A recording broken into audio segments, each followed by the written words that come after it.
Hey, Dave here in Texas, and thought I'd get on here today and show some stuff that I've been reading here lately. Excuse me.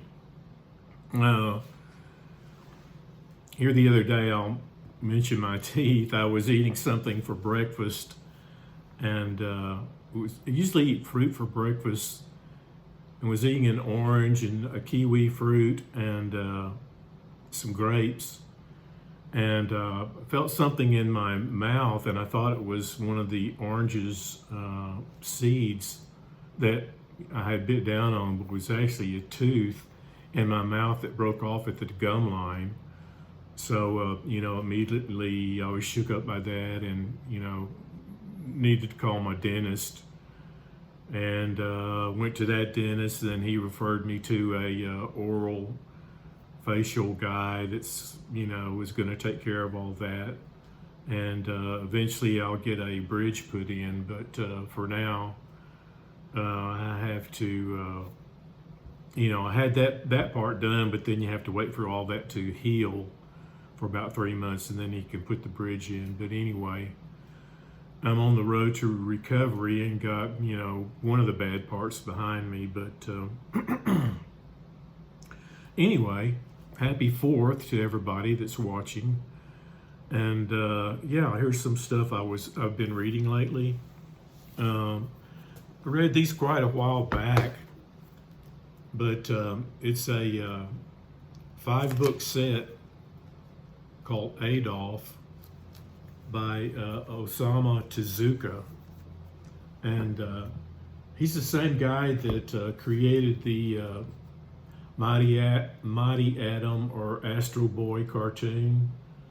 And he's done a lot of other stuff too. I have a book in the other room called Phoenix, and he's done one on Buddha as well. But this is different here, and this is the first book in the series, just called Adolf, A Tale of the 20th Century. And this is kind of what it looks like on the inside. And with the title like Adolf, you can assume it's about World War II. But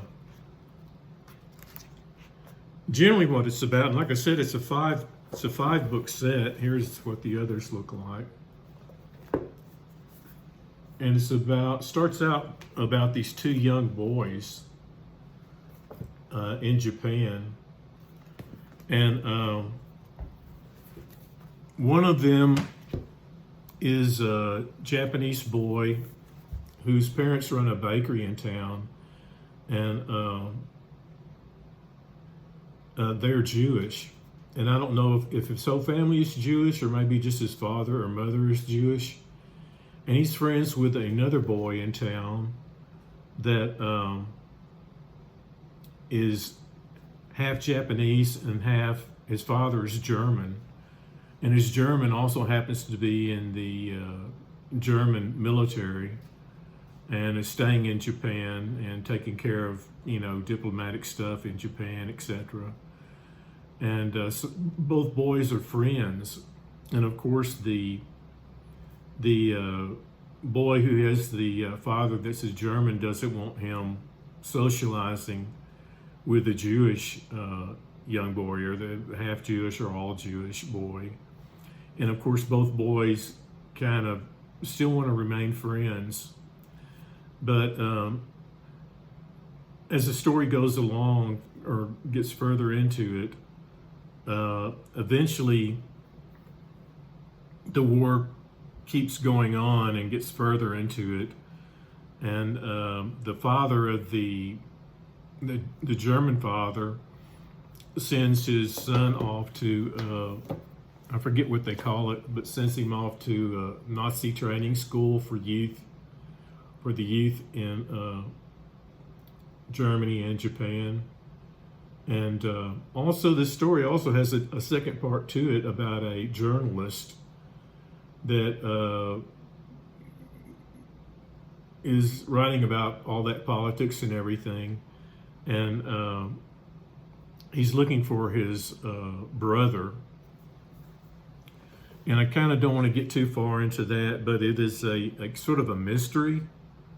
and to say too much about it kind of spoils the story a little bit. But that journalist gets tied up into a lot of the politics of the day, and a lot of German officers and start looking for this guy. Well, actually, a part of it is that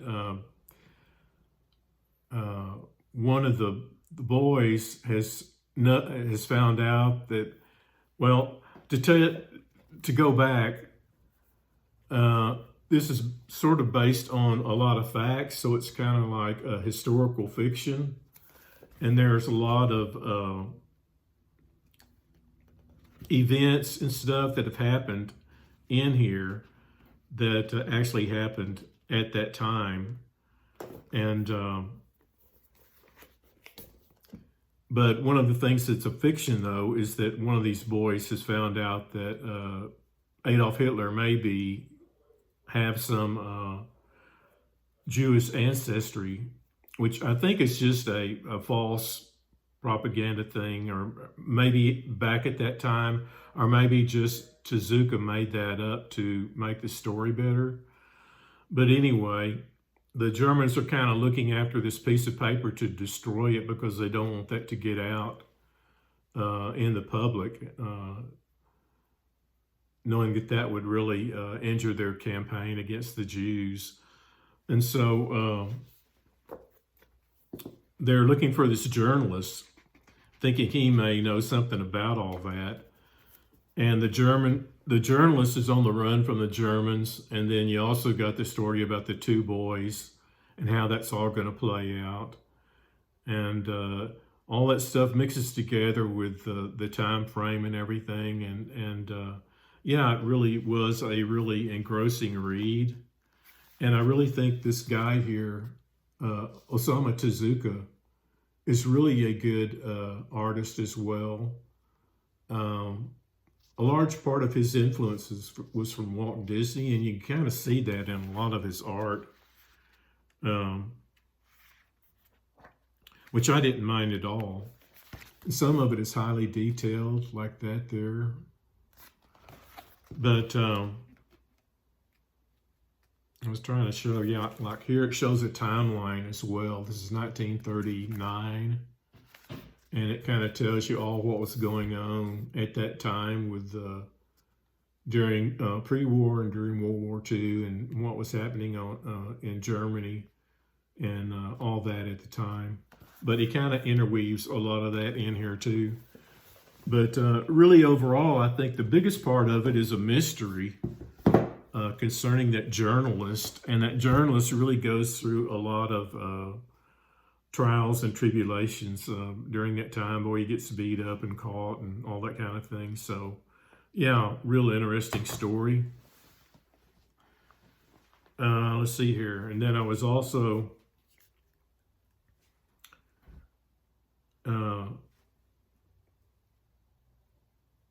read a book by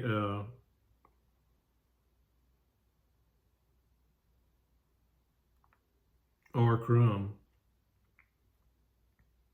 or about R. Crumb, which is this one here. And it was a real interesting read.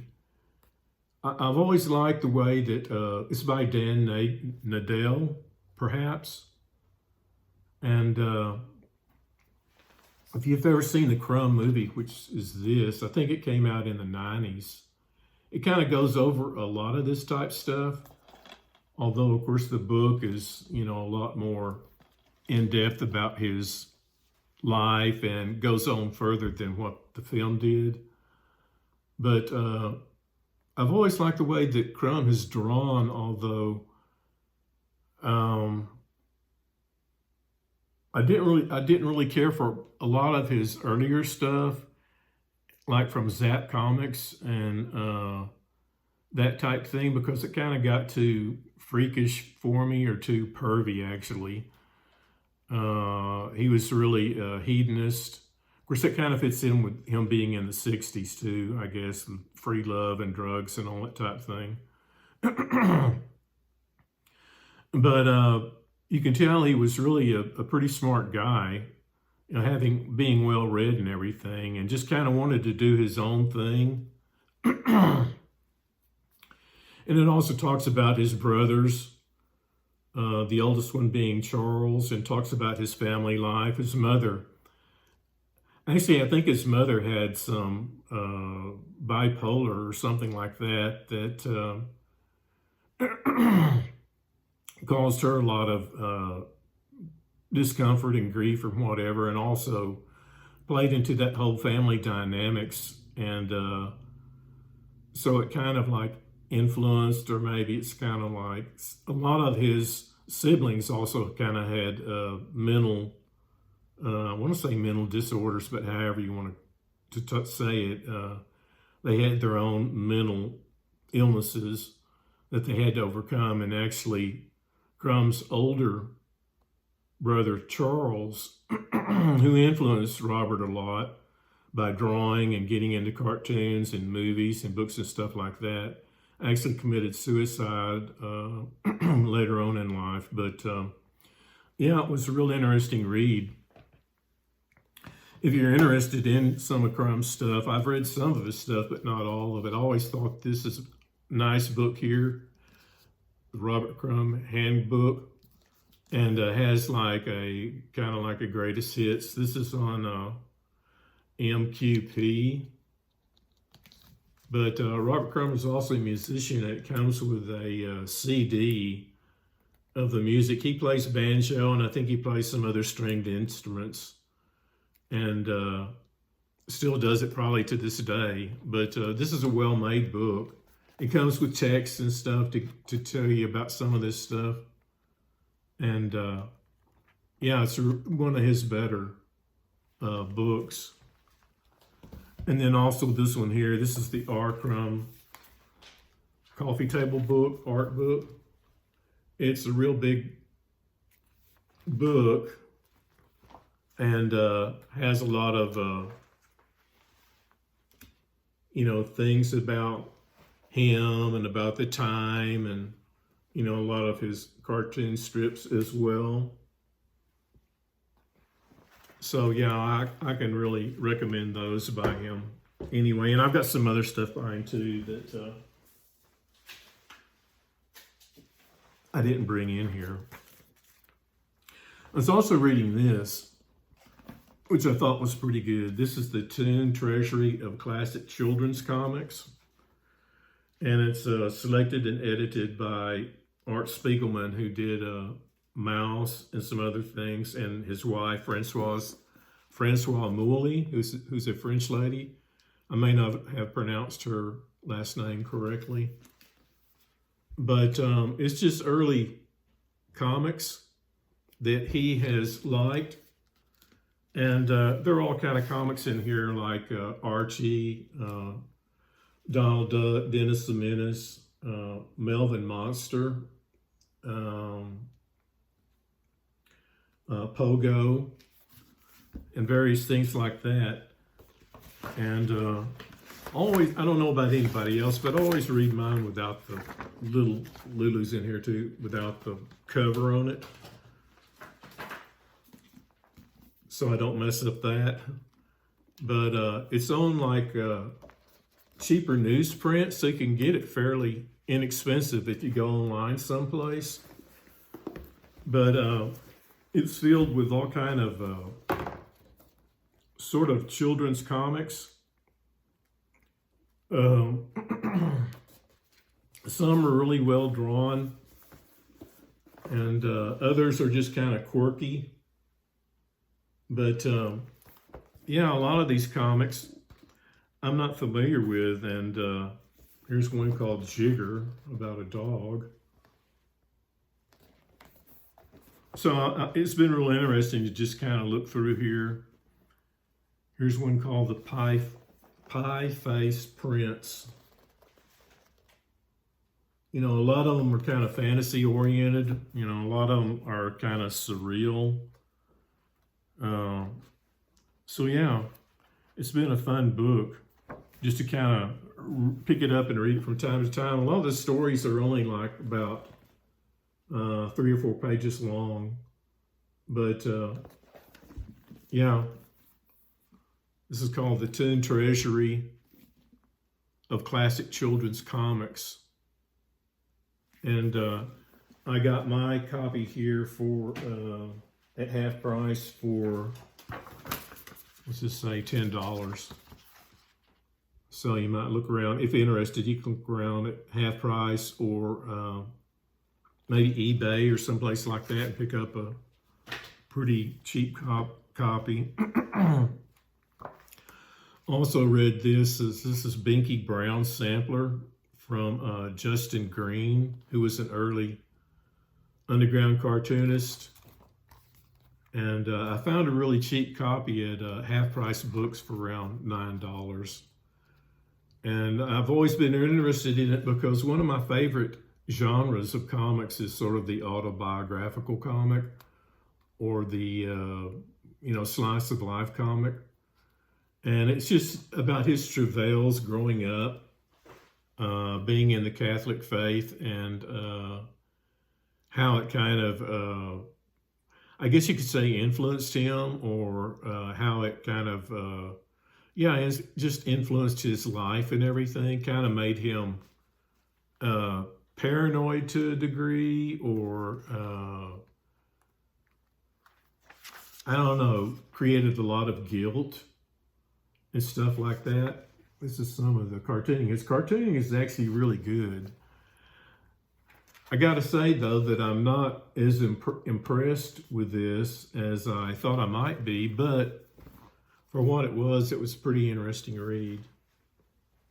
And I'd always heard about it, so I wanted to read it. And then let's see, here's some other stuff. I haven't finished this yet, but this is Two-Fisted Tales from EC Comics, and it's about war comics. And it's from all facets of war, like from Civil War to has pirate tales, World War II, the Korean War, and from various artists that was working for EC at the time, like Wally Wood and various people like that. But this has been a really interesting read as well.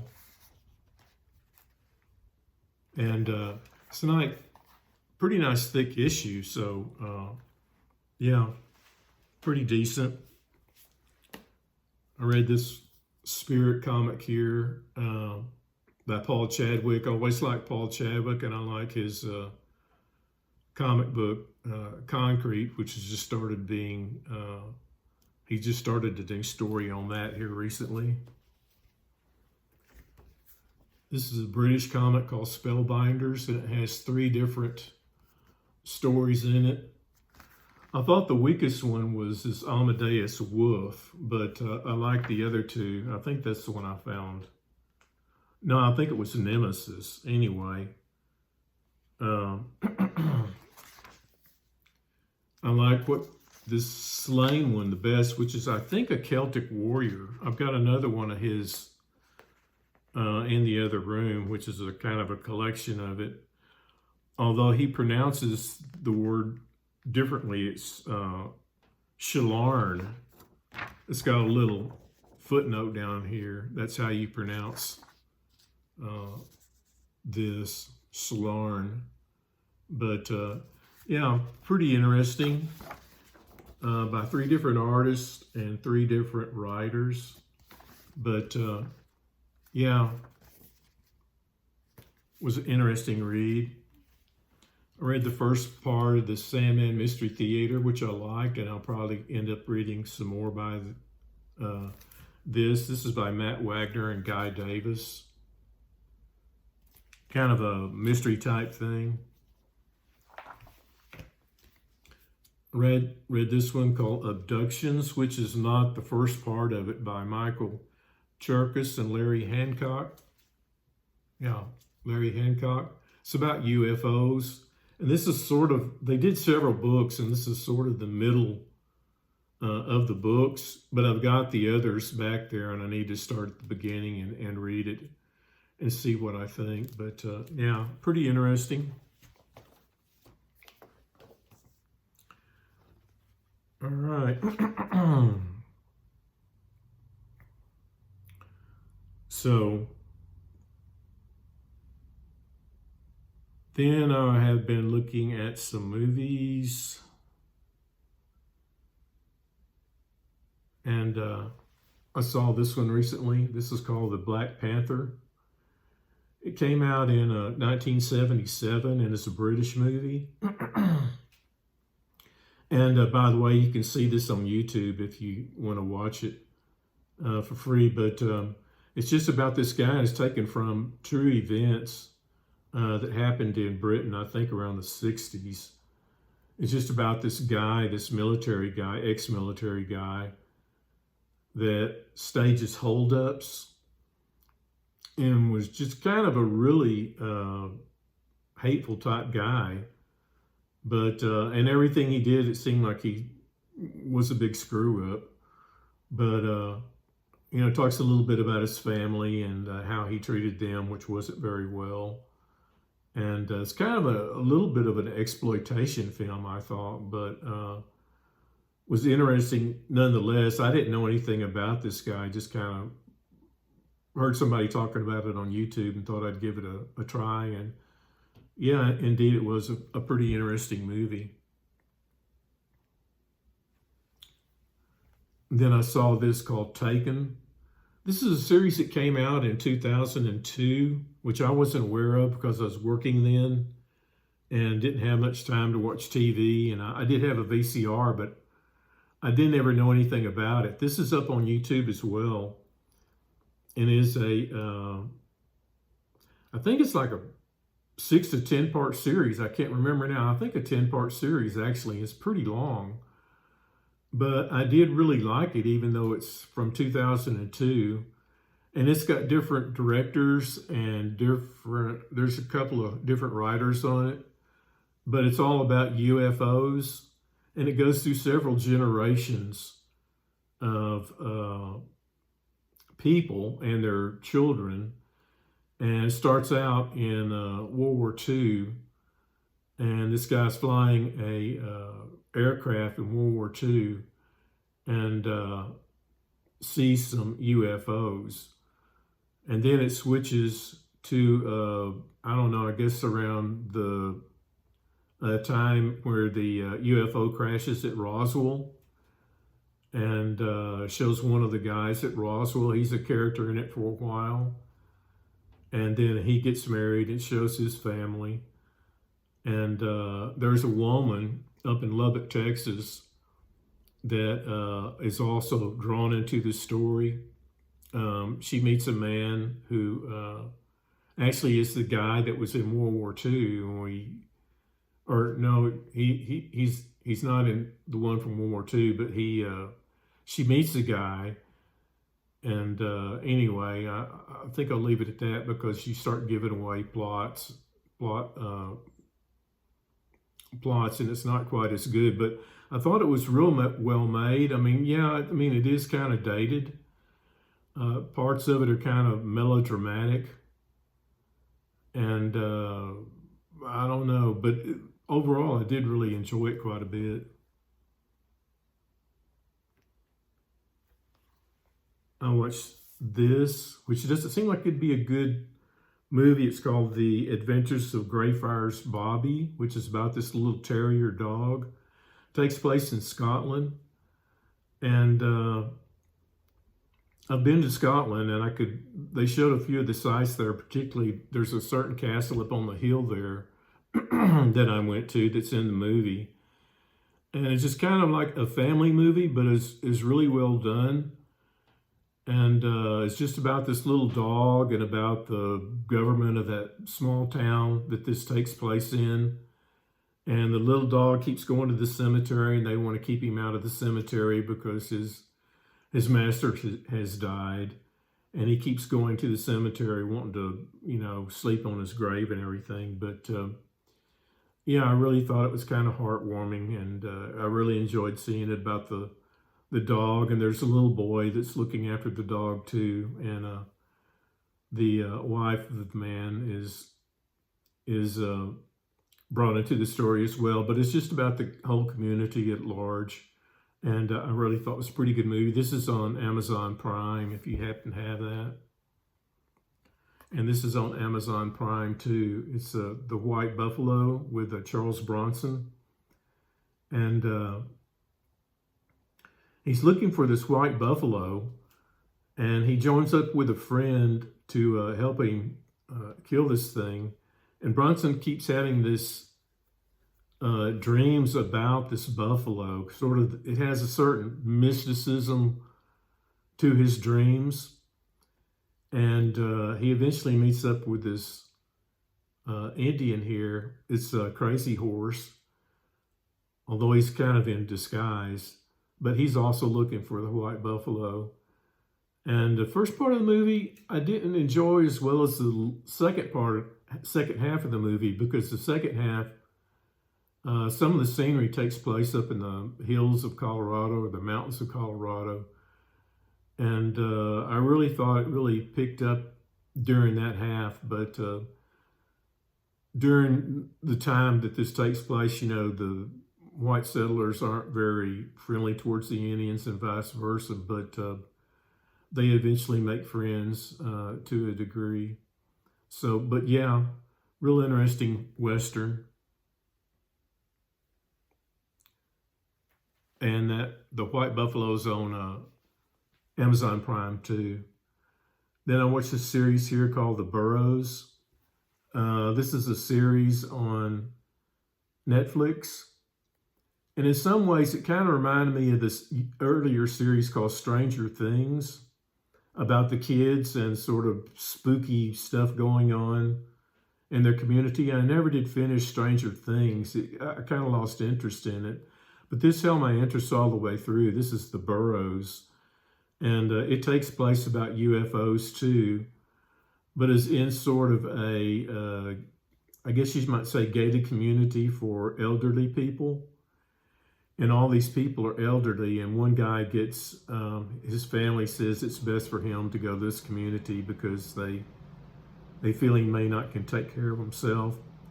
But so he eventually does, although begrudgingly so. And he gets involved with a lot of people in this community. And they finally, there's a lot of the people start feeling strange, and then there's some murders in the community. And so several of them gang together to try and, find out what this whole mystery is involved with. I thought it was done really well. The Burrows, which is on Netflix. Also saw this, Leap of Faith. William Friedkin's on The Exorcist. And I just caught this on my Roku channel one night. And I've also saw William Friedkins, who did The Exorcist, and he has done another one on Sorcerer, which I think he's said Sorcerer is one of his films that he liked the best, which is also a remake of The Wages of Sin. But on this documentary on The Exorcist, he really draws a lot of attention to certain details in that film. And I really thought it enhanced the film for me, and I could watch this again. I don't have a copy of it, but yeah, I really thought the whole way that he structured The Exorcist, I could have a new appreciation for it now. And probably if you do a search, you might could find parts of this on YouTube or possibly on archive.org. You could probably see the whole thing. I don't know. I haven't been over there, but yeah, real interesting documentary on The Exorcist and the director, William Friedkin.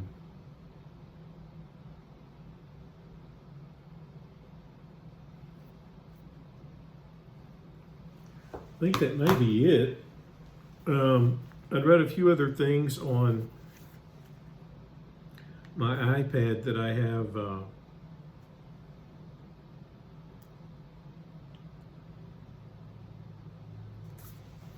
like I read this Batman the first graphic novel, Batman Volume 1, Daylight. And I really didn't care for it too much. It was okay. And, you know, I enjoyed Batman as a character and everything, but I really wasn't won over by that story very much. One I'm reading now that's kind of a mystery is this one here. And this one I do like. I like the art in it a lot. It's called The One Hand and the Six Fingers.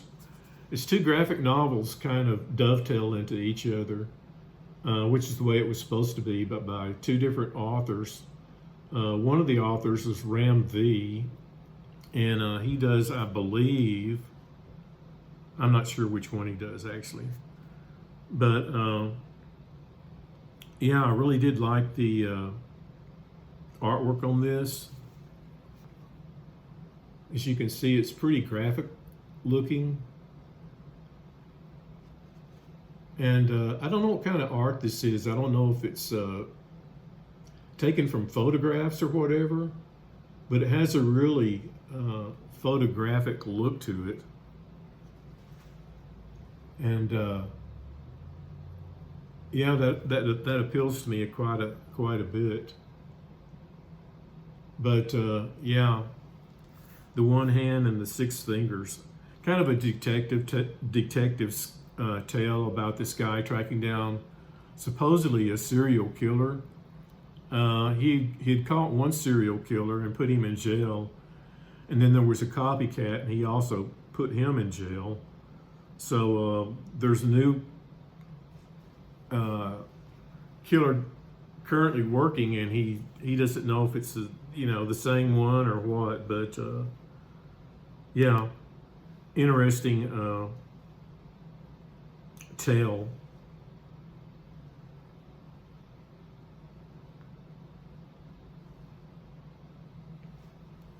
This is Royal City by Jeff Lemire. A lot of people may not like his artwork, but it doesn't bother me. But the stories I've read from him, which is Royal City, Essex County, and Underwater Welder, have all been really good, and I have enjoyed each of them. Now he does some like fantasy stuff. He does some. He does some like science fiction stuff, and they're fine. He's good at it. He does some superhero stuff too, but I really prefer his kind of slice of life stuff.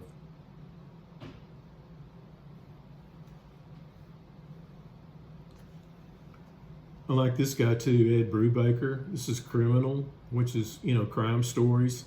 He also does one called Reckless, and all of these are pretty interesting. If you have a library in your town, a lot of libraries carry his stuff in book form, and you can rent them that way, although I just have been reading them off of the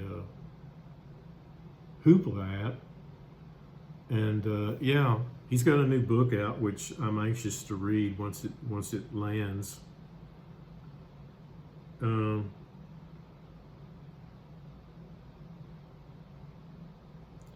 I read some of these Ice Cream Man stories.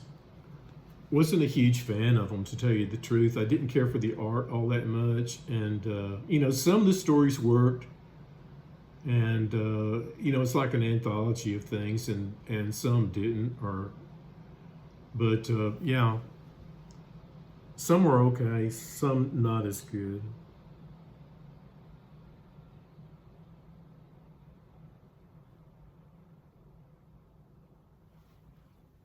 I did read this one, Batman Dark Patterns, and it was better than the one that I just showed, but it was okay.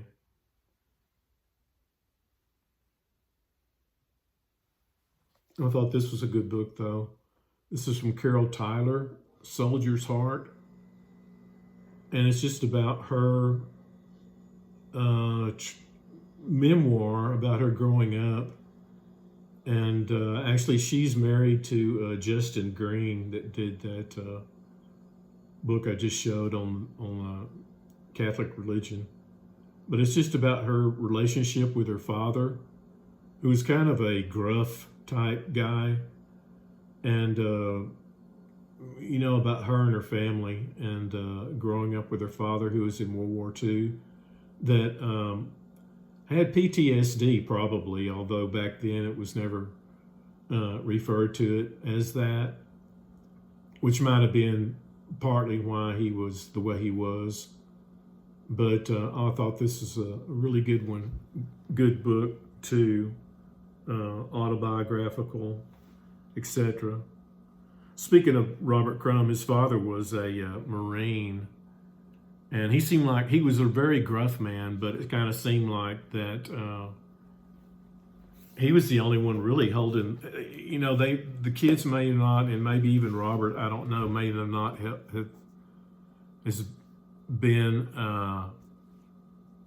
favorable to his dad, because his dad was so stern and everything. But his father worked a couple of jobs, trying to keep his family going, and so I find that kind of honorable in myself. But anyway, that's a few things I've been reading. So hopefully this didn't come out too boring, and hope everybody's having a good 4th and a good summer. And we'll talk to you later.